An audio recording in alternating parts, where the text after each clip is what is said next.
tengo dos preguntas. Uno, si ves factible que Fernando Alonso pueda ganar su tercer campeonato. Y la segunda, me remonto al 2021, a esa última carrera, si crees que hubo algo raro por lo menos o si le robaron el campeonato a Hamilton. Bueno, excelente las preguntas. Lo de Fernando Alonso tampoco lo puedo decir yo porque Fernando tiene 43 años. Dentro de 2 temporadas, cuando venza su contrato, va a tener 45. Al principio yo les decía que Fangio ganó con 46 años y es el piloto más veterano en haber ganado un campeonato. Alonso no sé si se va a quedar después de los 45, pero tiene una cosa a favor, que es que va a estar trabajando Adrian Newey en el auto. Otra cosa a favor es que el dueño del equipo es súper recontra multimillonario, así que lo que se necesite lo va a llevar. Alonso es un pilotazo, es uno de los mejores pilotos de la Fórmula 1 de este milenio, sin ninguna duda. Lo que no sé es cómo va a andar el auto y si Newey lo va a hacer andar tan rápido como para poder ganar un campeonato en 2026. Pero también puede ocurrir que si Alonso ve que él todavía está en forma y que el auto va evolucionando, aunque no gane en 2026, que Alonso y Aston Martin renueven el vínculo. Y a lo mejor puede intentar batirle o igualarle el récord a Fangio, ¿no? Después sería un hito en la historia del Campeonato Mundial de Fórmula 1. También se puede retirar. Yo pienso que el piloto ideal para ir a Aston Martin cuando esté todo en orden es el número 1, Max Verstappen, que ya trabajó con Newey, ya trabajó con Honda, que ese es el motor que va a tener Aston Martin, que conoce prácticamente todo eso, pero esa es una teoría mía, así que puede no ocurrir tranquilamente. Total, yo tanto no sé de Fórmula 1, me imagino a veces muchas cosas. Y la segunda parte, la segunda pregunta, ese campeonato de 2021 dejó muchísimas polémicas. Yo creo que Michael Masi, que era director de carrera de la FIA, que después lo echaron prácticamente después de las protestas de Toto Wolff, hizo en el final, él cometió un error, pero en el final de la carrera hizo lo menos malo para el mejor campeonato de la historia de la Fórmula 1. Lo malo hubiera sido terminar con un auto de seguridad, un campeonato apasionante, en el que había pasado de todo entre Hamilton y Verstappen, se habían pegado en distintos circuitos, terminaron uno arriba del otro en Monza, Hamilton le pegó de atrás en Silverstone, se ganaron carreras increíbles, en un momento el Red Bull andaba mejor, en otro momento le pusieron un motor a Mercedes increíble en Brasil para la parte final del campeonato. Fue un campeonato apasionante, de hecho llegaron a la última carrera empatados en puntos. Habían empatado con la victoria de Hamilton en Arabia, habían empatado en puntos y llegaban a la última carrera en Abu Dhabi en igualdad de condiciones, salvo que Verstappen tenía una victoria más, que si los dos abandonaban o los dos no sacaban puntos, Verstappen iba a ser el campeón. Bueno, ¿qué pasó ahí? Cuando pasó lo de Latifi, el accidente que faltaban muy poquitas vueltas, la realidad es que Michael Masi debería haber puesto una bandera roja, parar la carrera y hacer correr por lo menos 3 vueltas finales a todos en igualdad de condiciones. No lo hizo y después de ese, que sí fue un error, eligió lo menos malo, que era terminar corriendo por lo menos la última vuelta. En esa última vuelta hay algo que mucho no se menciona, que yo lo dije en la transmisión inmediatamente porque era un ABC de la Fórmula 1. A Verstappen lo paró Red Bull y le puso gomas blandas para una vuelta, que son las más rápidas, las gomas rojas, las más rápidas, las que pueden tomar mayor velocidad y que además toman el agarre, el grip más rápido. Y Mercedes lo dejó con gomas duras, usadas, complicadas a Hamilton para la última vuelta, no lo paró. Para mí fue un error gravísimo. En Mercedes dijeron no, lo que pasa es que teníamos miedo de que no parara Verstappen y que quedara adelante. Si quedaba adelante iba a pasar lo que pasó al revés. Hamilton con gomas nuevas lo iba a pasar enseguida en la última vuelta a Verstappen, si no hubiera parado Verstappen. Y si paraban los dos quedaban igual, Hamilton adelante y Verstappen atrás. Para mí fue un error de Mercedes, no lo pararon. Y después hubo otro error que no sé si fue exprofeso o fue un error en sí, que Hamilton no cubrió la cuerda en la curva 5, que es la curva indicada para pasar otro auto en el circuito de Abu Dhabi.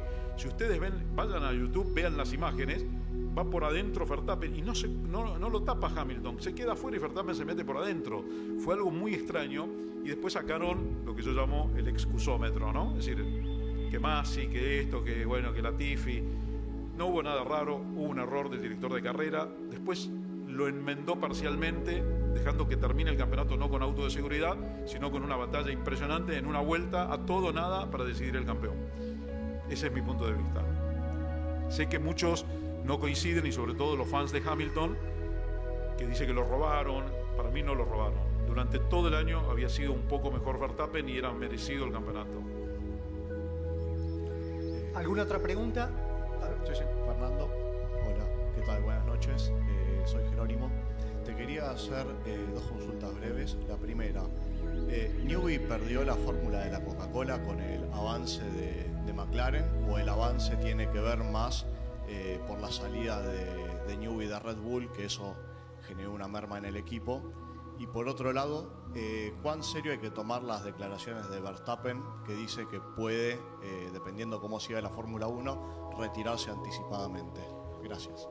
Bueno, el avance de McLaren es un avance genuino, ¿eh? Es decir, ellos mejoraron, venían todos los años mejorando y encontraron una fórmula, un camino. Algunas cosas copiaron, otras desarrollaron. Tiene un muy buen equipo de ingeniería, McLaren.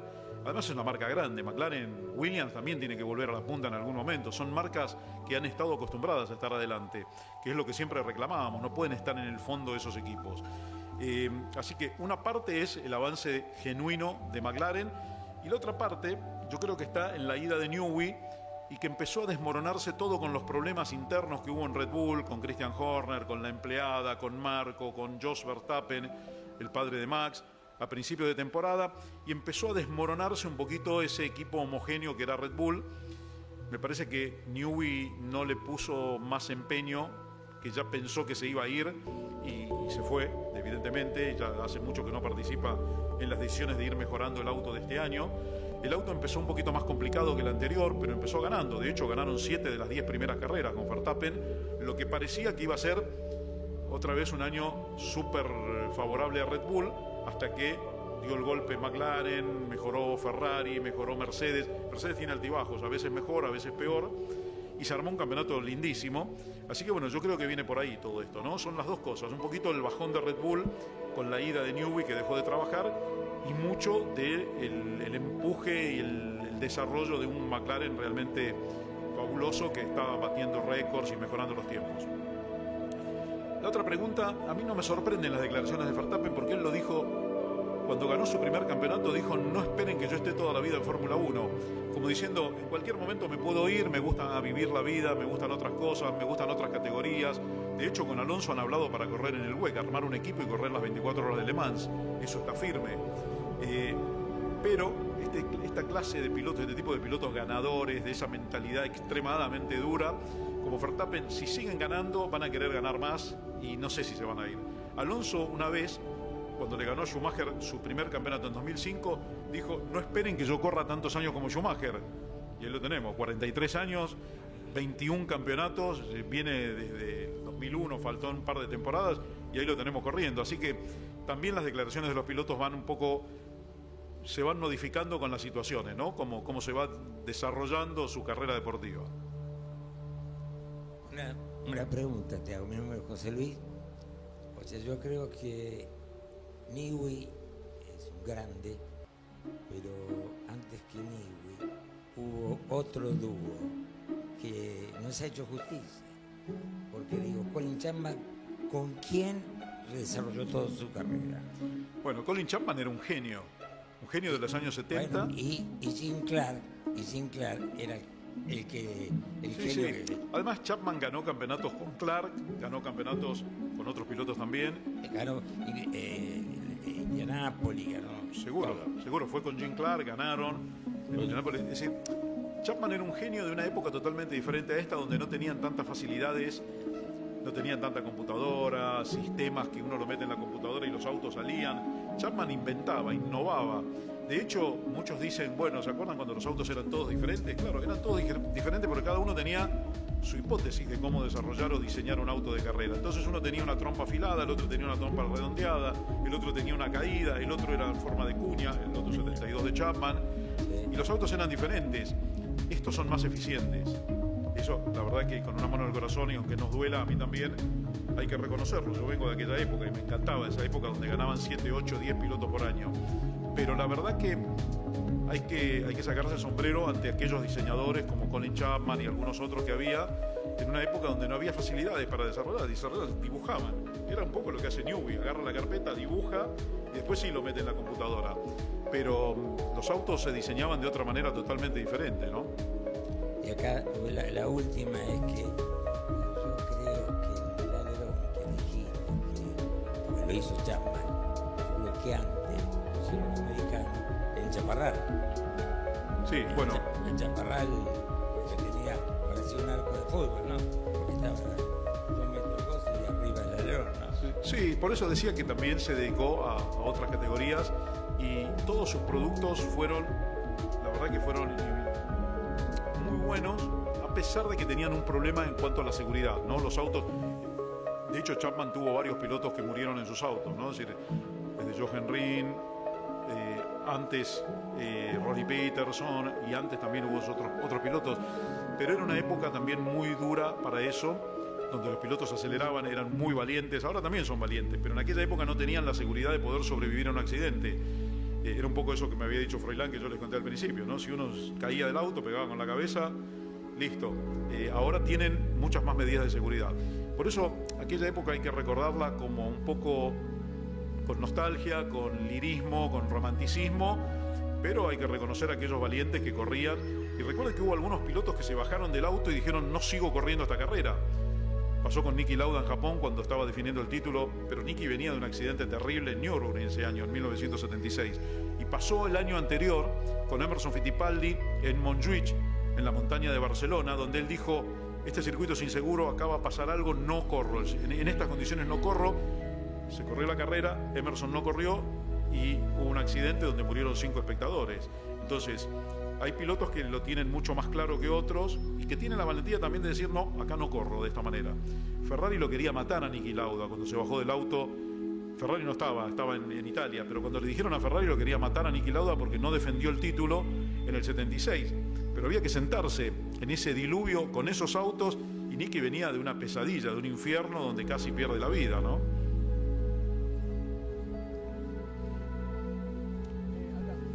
Soy Manuel Ríos, tengo 13 años y quería hacer la pregunta sobre... ¿Por dónde estás? Perdón. ¿Cómo? Ah, ok. Quería hacer la pregunta sobre el motor Toyota. ¿Cómo podía influir en la escudería Audi y Haas? Repetime, no te escuché. Quería hacer la pregunta sobre el nuevo motor Toyota. Sobre cómo podía influir en la escudería Ferrari y Haas. Bueno, la colaboración de Toyota con Haas, esencialmente, yo creo que es un tema muy importante en cuanto al desarrollo futuro de ingeniería y de otras cosas. La Fórmula 1, como les dije antes, no es 2 más 2 es 4, ¿no? Es decir, no se pone a lo mejor algo ganador en un auto y se gana, porque hay otros elementos y todo. Yo creo que vieron cómo vino mejorando, por ejemplo, McLaren, cómo vino subiendo Red Bull, cómo en su momento subió Mercedes, cómo a veces sube Ferrari, a veces cae, a veces vuelve a subir. Yo creo que hay que hacer un camino de mejoras, como está haciendo Williams, por ejemplo. Por eso me gusta tanto el equipo Williams con Franco, que Franco esté en ese equipo, porque el futuro de Williams creo que va a ser muy bueno. Por ejemplo, el año que viene va a tener 2 pilotos veteranos, Albon y Sainz, que lo van a desarrollar bien para el año siguiente, y eso Franco lo puede usufructuar después. Y en cuanto a este tema de Toyota, Toyota tampoco había sido una marca ganadora en Fórmula 1. Ganó alguna carrera o tuvo buenas actuaciones, pero le costó. Y se fueron con la crisis de aquellos años 2008, 2009, cuando también se fue Honda, que después volvió. Yo creo que es muy bueno para un equipo como Haas. No sé si a Ferrari le puede llegar a servir, pero a Haas sí le va a servir, porque Haas tiene muchas falencias y una asociación con un equipo como Toyota lo va a ayudar sin ninguna duda. Hola. No sé por dónde está el micrófono. Acá. Sí, tenía una pregunta con el tema de las regulaciones de 2026. ¿Cómo veías que esto podía llegar al orden con esto de que Newey se va a Aston Martin, de que Red Bull está dando de a poco cada ingeniero a distintos equipos, que quizás se podía llegar a dar casos raros de equipos que suben, como en 2009 con Brown? Y una segunda pregunta también de ¿qué opinás sobre esto de que en la última época parece que se están echando pilotos a mitad de temporada, como pasó con Nick de Vries, como pasó con Sergeant, como pasó con Ricciardo también? No sé si notas que hubo algún cambio o si notas que se puso más severa la Fórmula 1. Ok, muy buena. Bueno, la primera pregunta es decir, como dije recién, hay una rampa hacia arriba de desarrollo y eso lo está transitando Aston Martin. Por eso también la unión a partir de 2026 con Honda, el haberse llevado a Adrian Newey, el tenerlo a Alonso, son cosas muy importantes para armar un equipo poderoso. Lo está haciendo. Yo no sé si en 2026 van a poder ganar el campeonato o no, porque hay otro tema que no conocemos, es cómo va a estar Red Bull, cómo va a estar Mercedes, cómo va a estar Ferrari, cómo va a estar McLaren, que sigue subiendo. Entonces va a depender un poquito de los rivales, de los adversarios también. Así que bueno, en ese punto yo creo muy positivo. Newey va a empezar a trabajar en marzo del año que viene, 2025, con lo que creo que el auto de 2026 va a tener mucho de Adrian Newey, aunque no sea el 100%, pero creo que va a tener un 80% de Newey. Y el del 2027 va a ser un auto poderoso del equipo Aston Martin. Creo que por ahí vamos a encontrar al Aston Martin que pueda ganar el título. La segunda parte me habías dicho... Con el tema de pilotos que están siendo... que lo sacan a mitad de año. Sí. Bueno, es bastante cruel la Fórmula 1, ¿no? Y se está poniendo cada vez más cruel. Pero lo que pasa es que es la exigencia del mundo. Yo veo también a los jóvenes el apuro que tienen para muchas cosas, cómo resuelven rápido, más rápido que nosotros, cómo tienen más claras muchas cosas y van directo al grano. Y esto está pasando con los equipos de Fórmula 1. Y sobre todo está pasando con el equipo B de Red Bull, con el Racing Bull, que antes era Toro Rosso, después Alfa Tauri. Han pasado una cantidad de pilotos que han sacado en la mitad de la temporada. Daniel Kvyat iba y venía, Alguersuari, Sainz, Ricciardo, De Vries, Albon mismo, que lo bajaron de Red Bull y lo mandaron al otro equipo. Están pasando cosas muy seguido y eso es porque el doctor Marco, que es en ese punto el que maneja de esa situación, no le da mucho tiempo a los pilotos. El piloto se tiene que sentar y mostrar. Si no muestra en 1, 2, 3 carreras, para Marco ya no va a poder mostrar. Bueno, eso es lo bueno que tiene Franco, ¿no? Se sentó en el Williams y demostró muchísimo en las primeras carreras, con lo que su validación quedó muy alta, su consideración quedó muy alta en los pilotos. Si a mí me gusta que pase esto, no, la verdad que me gustaría que los pilotos lleguen al final de la temporada, pero los equipos tienen muchos compromisos comerciales, tienen que responder a los sponsors y tienen que ganar dinero, y conseguir puntaje les suma muchos millones de dólares para el final del año si ganan posiciones. Fíjense que Williams hace poquito estaba 9º, ahora está 7º, y con esa posición empieza a discutir 20 millones de dólares más que lo que discutía antes. Entonces tiene que ganar. Y bueno, a Racing Bull le pasa lo mismo. Racing Bull estaba cómodo en un 6º lugar y ahora vino a pelearle Haas. Están prácticamente empatados, se acerca Williams y ese 6º lugar va a estar peleado entre 3 equipos de aquí hasta el final del año. Y eso significa que son 20 o 30 millones de dólares más para el que salga 6º que para el que termine 8º el campeonato del mundo. Así que por eso también vuelan los pilotos, ¿no? Sí, mi nombre es Eduardo López Fondo, acá al fondo. Quería hacerle una pregunta a Fernando de su métier, de la parte de comunicación. Y la pregunta es si Liberty Media, al ser una empresa americana, tiene pautas muy rígidas en cuanto a cómo hacer la comunicación o la transmisión de las carreras. Porque lo que veo como espectador es que a veces los comentarios me suenan muy encorsetados, muy políticamente correctos, y al ser un deporte, consecuentemente un deporte espectáculo, consecuentemente la emocionalidad está a flor de labios, es como espectador nos quedamos con un comportamiento de vuelta políticamente correcto. Y le voy a dar un ejemplo: la actitud de Verstappen hacia Checo Pérez en la carrera de Brasil. Yo creo que millones de personas lo insultamos en arameo y ya lo pusimos en la categoría de mala persona. Y en las transmisiones parece que no pasa nada, entonces uno se refugia en las redes. Vuelvo a la pregunta inicial, es si esas líneas están muy pautadas por Liberty Media o qué es lo que ocurre. Bueno, es una buena pregunta. Nosotros no tenemos ninguna pauta, ni yo aceptaría que me digan lo que tengo que decir. De hecho, me he peleado toda mi vida con el turismo.